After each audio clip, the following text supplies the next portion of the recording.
Digital arrest ഉൾപ്പെടെയുള്ള online തട്ടിപ്പുകൾ രാജ്യത്ത് വ്യാപകമാകുന്ന സാഹചര്യത്തിൽ നിർണായക നീക്കവുമായി കേന്ദ്ര സർക്കാർ നിയോഗിച്ച ഉന്നതതല സമിതി.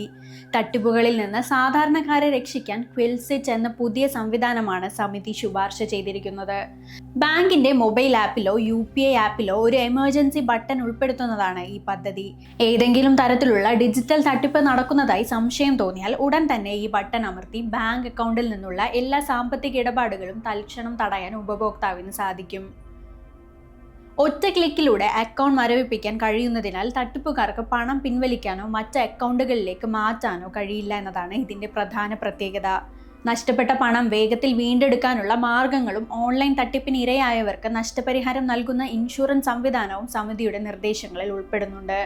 തട്ടിപ്പു തുക പല വ്യാജ അക്കൗണ്ടുകളിലേക്ക് വിഭജിച്ച് മാറ്റുന്നത് തടയാനുള്ള സാങ്കേതിക വിദ്യകളും ആഭ്യന്തര മന്ത്രാലയം പരിഗണിച്ചു വരികയാണ്.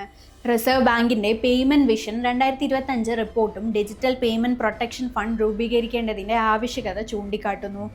സുപ്രീം കോടതി നിർദ്ദേശപ്രകാരം രൂപീകരിച്ച ഈ ഉന്നതതല സമിതിയുടെ ശുപാർശകൾ നടപ്പിലാക്കുന്നതോടെ ഓൺലൈൻ സാമ്പത്തിക തട്ടിപ്പുകൾക്ക് വലിയൊരളവ് വരെ അറുതി വരുത്താനാകുമെന്നാണ് പ്രതീക്ഷ.